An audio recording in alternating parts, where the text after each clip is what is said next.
principal a été de créer un moteur à la fois puissant, économique pour les compagnies et peu bruyant.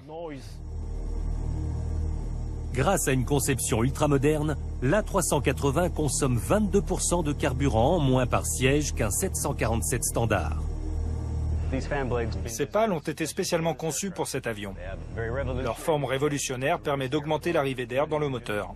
70% de la poussée du réacteur provient de cette soufflante. Le moteur stricto sensu a pour mission de brûler le kérosène et de faire tourner ces pales. Chacune des 24 pales en titane ressemble à un boomerang, avec une courbe inversée à l'extrémité. Cette forme permet de ralentir l'air pour l'amener d'une vitesse supersonique à subsonique. L'A380 est par conséquent moins gourmand en carburant par passager qu'un véhicule de tourisme, mais également beaucoup plus silencieux. Cet avion est bien en deçà du seuil sonore habituel pour ce type d'appareil. C'est une référence en la matière.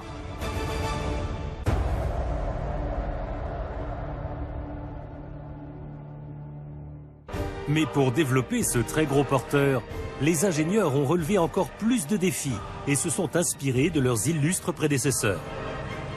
Si tout l'avion avait été fait en aluminium traditionnel, ça aurait été très compliqué d'un point de vue conceptuel. Tout cela pour repousser les limites de l'impossible. L'Airbus A380 est le plus gros avion commercial jamais construit.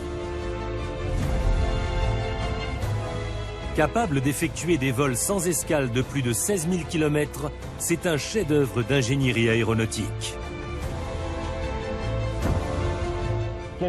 Faire décoller un appareil de cette dimension et lui faire parcourir la moitié du globe constitue une véritable prouesse technique.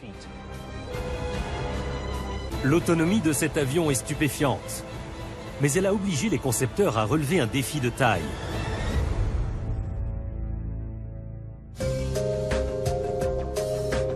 L'A380 peut relier Dallas à Sydney, soit 17 heures de vol, sans escale.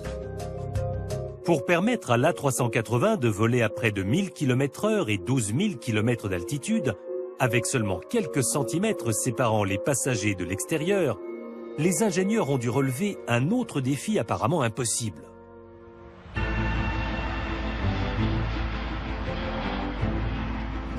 Les forces auxquelles un avion est soumis sont énormes, quel que soit le vol. Il se dilate, se contracte, doit supporter des températures extrêmes. L'appareil peut même subir des torsions quand il passe dans des zones de turbulence. Depuis les années 20, le fuselage des avions est composé d'aluminium, un matériau à la fois flexible, résistant et léger. Mais quand on décide de construire le plus gros avion de ligne au monde, pour lequel la peinture pèsera à elle seule une demi-tonne, chaque gramme compte. Si tout l'avion avait été fait en aluminium traditionnel, ça aurait été très compliqué d'un point de vue conceptuel. Il aurait été bien trop lourd. Ça aurait donc nécessité des réacteurs plus gros, donc des ailes plus grandes. Il aurait aussi consommé plus de kérosène, ce qui aurait limité son autonomie. Réduire l'épaisseur du fuselage en aluminium pour alléger l'appareil n'était pas envisageable, comme nous le démontre Ben Evans dans son laboratoire de l'université de Swansea. Ce canon va projeter des balles de baseball sur la cible et on va voir les dégâts que ça produit. Cette feuille en aluminium est environ 2 fois moins épaisse que le fuselage traditionnel d'un avion.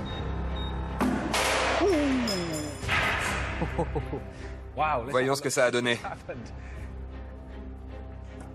Regardez ça. Elle s'est infléchie de 5 bons centimètres. Cet échantillon d'aluminium a été sacrément détérioré par l'impact.